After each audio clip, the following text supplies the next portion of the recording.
hi. Hi, namaste. So I have a really interesting, beautiful interview here with you. This is Akshay. Did I say your Akshay, name? yes. Akshay. All good. And you're from India. Yes, originally from India. Originally from India, but then you wrote this book, Fearvana. So like Nirvana. Like Nirvana, but Fearvana. Fearvana. The idea is that fear can be an access point to bliss and enlightenment. Right. So, and that was a story. How you created that book was that you didn't stay in India, but you came into the war, right? Yeah, I moved to the U.S. when I was 13. When I moved to the U.S., I got very heavily into drugs, into alcohol. Almost lost my life. I lost 2 friends to drug addiction. Was on the verge of heading down that path myself, but thankfully I got out, and then I joined the military, joined the Marines. Okay. I went to Iraq in 2007 to fight the war out there. Experienced, being in a war is an intense environment, and as a result of that experience combined with many other experiences I've had, from climbing mountains in the Himalayas to skiing 350 miles across the world's 2nd largest ice cap, to cave diving, to skydiving, ice climbing, rock climbing, you name it. These intense experiences, I came to learn that fear and struggle, any kind of struggle, can be an access point to our greatest joy. Right. Because when I came back from the war, I also struggled with PTSD, with depression, with alcoholism, and I learned to transform all of those experiences into something beautiful. Wow. And that's what led me to Fearvana. And that is really amazing. And you just spent it here 7 days in silence in the darkness retreat with us. And we just had the idea of kind of making a cooperation. And I don't do that with a lot of people because as we just also talked about, there are a lot of people who are teachers or gurus where we don't feel that's really authentic, but you went through something and you created something. And I think that is really special. And also I really share this belief that you grow in that moment when it's not comfortable. And and that is something I hear a lot in spirituality of people. You want to find the bliss and then all your problems are solved forever. I personally don't believe that. I think that is I think first of all we never finish, and we can always grow, and that's a good thing. It's not a bad thing, and it's not about to solve all your problems forever, but it's like to learn to surf with the wind and the dynamic and to transform. But doing a lot of sports and things is one thing, but to being in a war, I think that's even more intense. So what is, and also what you said about the drug addiction, I mean, what is the biggest thing you got out from that, of being in that really dark places? When I came back from the war, I struggled with survivor's guilt. I lost a friend in the war. I always felt like it should have been me that died instead of him. I struggled with the fact that, why did I come back alive? Who was I? I didn't get shot. What made me special? I struggled with being happy because I felt like there's too many other people who are suffering in the world. Right. And what right do I have to be happy, Right. And that's what led me down this path of depression, post-traumatic stress disorder, alcohol, until I was on the brink of suicide. I woke up one day and thought about taking my own life. And it was coming out of that is when I started researching spirituality, neuroscience, psychology, just understanding the whole spectrum, and come to understand that we are not these experiences. We are something more. We all have tough experiences in whatever context, right? But the thing is, we are not our thoughts, our feelings, our experiences. There's a space. We are the thinker of our thoughts, the experiencer of our experiences, and the feeler of our feelings. So in that space, we can do something beautiful with whatever shows up. And I think that really can save lives, because you just told me before we did that interview now that who shot himself? One of my junior Marines, he killed himself after we came back from the war because he was I still know people who are struggling from the war, struggling with all kinds of things, but one of my junior Marines killed himself. And it's hard because we in the whole world though, we demonize struggle. We think of fear as a negative emotion, right? Fear, guilt, stress, anxiety, any kind of suffering we perceive as negative. But the reality is that suffering can be an access point to something beautiful on the other side of that suffering. And if we reframe our perspective on the nature of struggle, we can look at it as something beautiful. And then when we go through struggle, which we inevitably will, it's part of life, we will find something beautiful through it and on the other side of it. Right. So what was the most beautiful you found through your through all your struggles? What is the biggest gift you got out of it? To me, all of it was really an expression of love. Why I struggled with survivor's guilt was because I felt guilty that it should, I loved my brother in the war, that I felt like it should have been me that died instead of him. And all of this was that realizing that I have a deep caring for serving my human family, as I like to call it, you know, and realizing that like through struggles we go stronger. If I hadn't gone through all these things, I wouldn't have a deeper understanding of the human experience in order to serve humanity. You know, because I mean, like you said, we can't grow into something unless we push ourselves in our comfort zones. So the greater the struggle, often the greater the beauty on the other side of it. So as a result of going through war, I understood the depths of human evil and the depths of human goodness. And that exposed me to a different realm of understanding that I could now use to create. I mean, Fearvana would not have happened had I not gone through these experiences I went through. I had to go through the hardest things. I had to go through the struggle of life in order to find that the rewards are we can transform through adversity. Right, and also I think that's a beautiful, you know, message. Also, we should be not afraid of frustration, and we should be not afraid of, you know, saying, "Oh, something broke me," but we can transform that. Exactly. And then after your experience in the war, that is a point where you started to do other sports. I got big time into ultra running, so I run like 100 kilometers. I just recently ran 80 miles. Around a 0.2 mile loop. So when you do these long distance runnings, you go through moments where it's just pure suffering. Your body hurts, your mind hurts, and your spirit hurts. But when you enter that space, you discover something within you, because you can't tap into the courage you have unless you go into suffering. And then you would discover you have the power to transcend that suffering. And that builds in you this warrior spirit that's just limitless, you know? That's how I can do the things I do now with my work.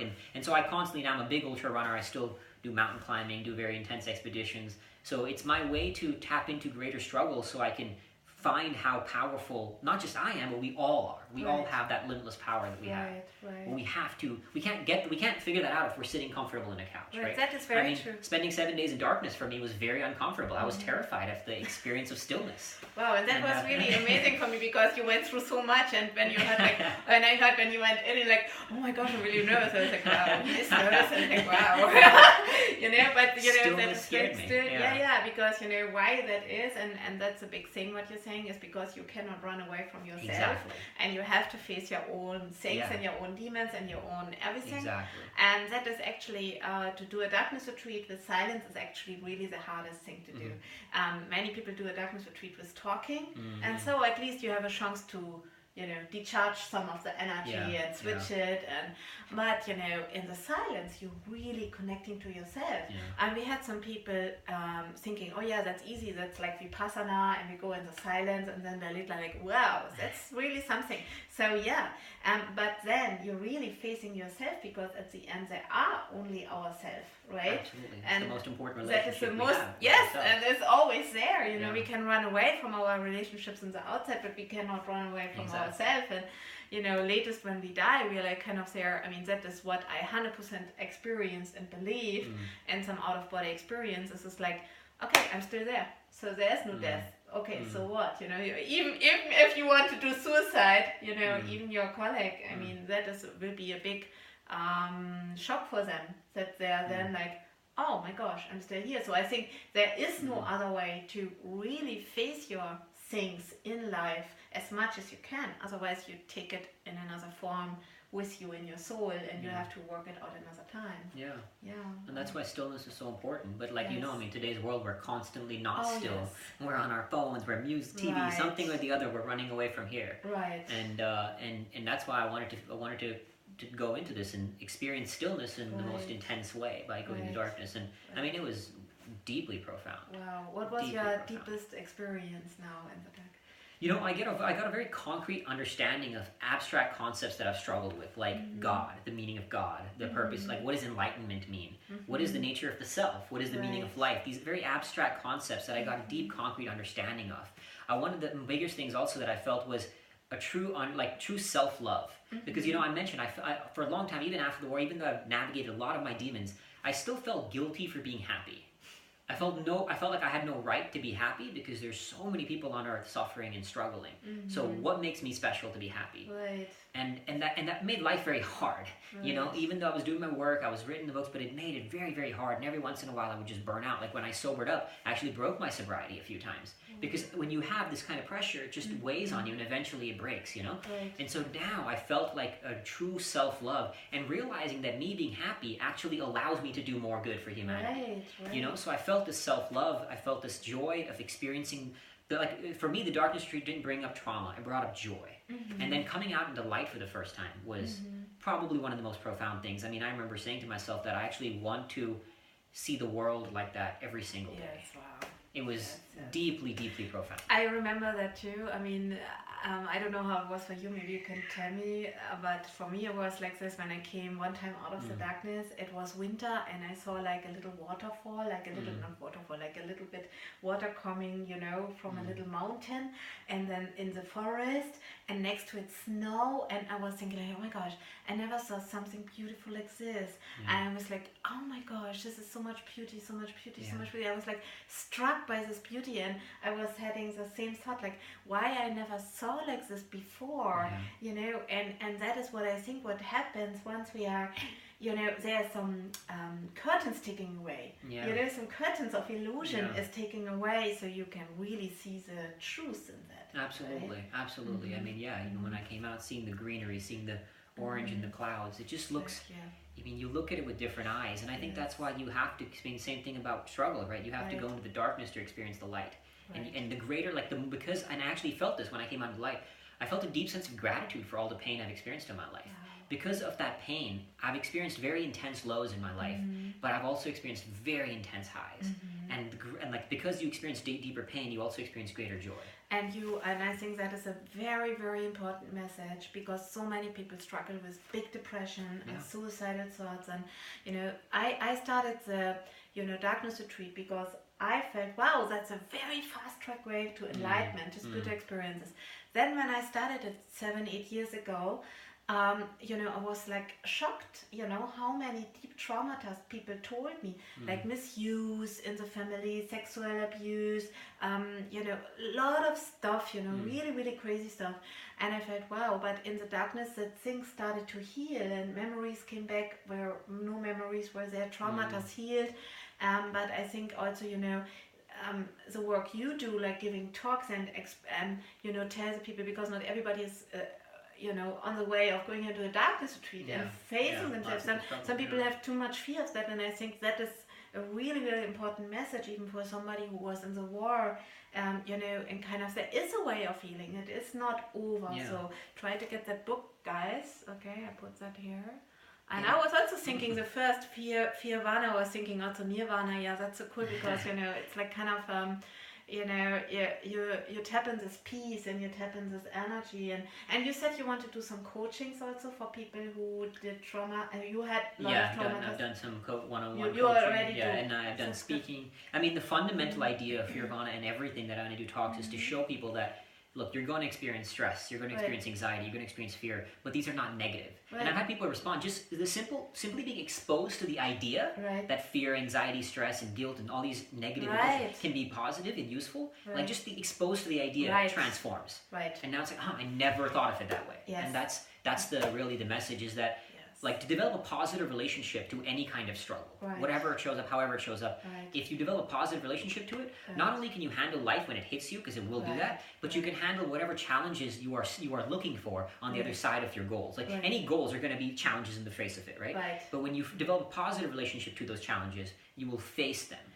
And you will keep moving forward and achieve your targets. I want to share some experience I just recently had. Was you know, I went through a challenging time with my aunt in America, who was very sick on a breathing tube and stuff, and now she's much better. But, you know, it was like kind of really, you know, I was really felt alone with that, and I even went over to New York for 1 month, you know, not be able to do this work. I felt very disconnected, and I was every day walking to the ICU, slept there, you know, on a couch with my little kid, you know, and, you know, checking, because I really wanted to be there, and I really wanted to, you know, help her, because there was nobody there for helping her. My mother doesn't speak English, so she asked me to help. And, you know, then later on, you know, now she's better, so I know for what I did it. And, you know, and of course, you know, it's stressful and everything, but I also experienced the same what you say. It was so hard, but I learned from it. But then I told somebody in the time when I was also stressed, you know, I was stressed, and then I said, you know, I'm stressed about this, and then, you know, so oh, it's all light, it's all love, it's no problem, you don't have to feel that there's an no, I feel the tension, Exactly. but I feel the tension. Exactly. I mean, Exactly. should I say because it's spiritual, Yeah. I don't feel the tension. It's Yeah. like kind of, you keep running and you feel, Yeah. muscle ache and stuff, and someone's saying, no, you don't feel that, you Yeah. just ignore it, you just think positive. Yeah. It's not working. And we do that all the time in the world. Right? We say, people just say, don't worry, don't stress, don't be scared, No. be fearless. Feel what you feel, Yes, feel yes, everything. yes. In fact, the more fully you feel it, Right. the less of an effect it has on you. And then it Right. doesn't control you. Right. You just become one with it and you can use it. Thank you, because I really didn't know what to answer on that. I felt in myself, no, it's right that I feel that, Yeah. and I'm authentic, and shit, I'm stressed. Understandable. So, It's understandable. It's a and stressful so it was situation. a stressful situation, and I Yeah. felt, but I'm not giving up, I'm in that energy, and I really think that is something, even if you look at, kids, how they are kind of, sometimes have a frustration in school or stuff, I think that is a really important message to tell them, yeah, it's okay to be stressed. Yeah. And don't be kind of taking back, and Yeah. and it's okay to be stressed, it's okay to feel that. And I also feel too the experience I went with my and I mean, it's not the same what you went through. It's very, but it made me stronger, and I know that's another thing is, you have to do what's right, even if you stay alone there. That's another thing, and I think that is also a message, especially in situations in a war, to also keep, or negative things, to keep your morals. And that's why I'm so happy, you're teaching about that, because there's so much going on in the world where people lose their morals because they're just doing what they're taught to. Right? Yeah. So what is your experience with that? I mean, we a lot of us, I think we lose sight of ourselves because we're so affected by the world around us. Right. And because we're not tapping into that inner strength of who we are and who we choose to be, Right. When you do these kind of experiences, when you spend time with the stillness, Right. then you get to understand, who do I want to be? And then you can stand tall, like you can stand firm in the face of whatever the world throws at you, and say, this is who I'm going to be regardless, and maintain that standard of integrity and honor. Right. But you have to develop that self-worth and that self-confidence to say that it doesn't matter what the world tells me how I should be. Yes. I know this is how I'm going to be. Yes. And see, confidence, the thing is, self-confidence doesn't come, like, if you take an action, you're not going to feel confident if you've never done it before. Confidence is the result, not the fuel. So once you take the action, once you step outside your comfort zone, once you step into fear, then on the other side of that, you will build courage. Right. On the other side of that, you'll build confidence. Right. But you have to step into your fears, which is scary. It's hard. It's hard. But that's the nature of life. And again, that's the beauty. There's a growth in that struggle. Right. And that is also what I hear from a lot of people, when they say, oh, I want to switch my career. For example, I want to switch, I don't like what I do, but for safety reasons, I stay in my job, but I don't like what I do. First I earn money, then I do what I do. I said, no! You have to go, you have to jump in the water, you just have to, because that uncomfortable feeling, that will make you strong, and that will make something where you can create, right? And it's funny you said that. I worked with somebody once who said to me, I'm just waiting for the fear to go away so I can quit my job to start my business. And I said, that's your problem. You're waiting for the fear to go away. The fear is not going to go away. Right. And the thing is, he believed that because so much of the world told him he should be fearless. Right. Don't be scared. Just be confident. The thing is, be scared. It's a scary thing to quit a job to start a business. Anything worthwhile in life, it's scary running ultramarathons. It's scary writing a book. It's even writing a book on fear was scary. It is scary. But that's okay. Like, you have to step into the fear to get the rewards on the other side of it. Wow. Yeah. And you told me you're planning to do like a different projects right now. You want to do more on your YouTube channel, and you also want to do like an academy about fear. Yeah. So what I'm doing now is taking this concept of Fearvana and building it into a movement. Wow. Through a series of products and services. So Fearvana Academy, Fearvana Festivals, Fearvana Retreats, Fearvana Fitness, like a fitness program, all kinds of things around this concept, because I've come to learn that the single greatest problem in the human condition that stands in the way of our well-being is our negative relationship to suffering. Right. And if you transform that, because think about it, I mean, if we have a positive relationship to struggle, then obviously we're going to live a happier life, right? Because struggle will come and we're happy anyway. We find bliss in the struggle. Right. So when we solve that problem, we can collectively live a happier life. Right. And that's what Fearvana is there for. That's why fear and nirvana, two seemingly contradictory ideas, but are very complementary. Wow. And fear is the access point to nirvana. That is so cool. So I'm happy to hear more about that. I'm excited for where it's all going. Yeah. And I'm sure we stay in touch. Without a doubt. I'm I'm really happy about that. I'm truly grateful for this experience. That's so amazing. And yeah, let me know what you think about that. We're happy if you leave your comments here. And yeah, we will inform you if there's a new programs when they start. We'll I'm happy to share that. Oh, it'll be an honor. And Thank you. as I said, I know a lot of people, but this comes from the heart and this comes from your experience. And this is really great. And I think it's really transforming, because there's so many people who tell you just pray that and then the problems are gone, but that is not the root of the thing is you have to work on yourself. You have to see your inner demons, and you have to transform them yourself. That is the way. When you do that, your demons can become an access point to your divinity. Right. So face them and they'll become one with you. Beautiful. Okay, thank you so much, and thank you. See you soon. Bye.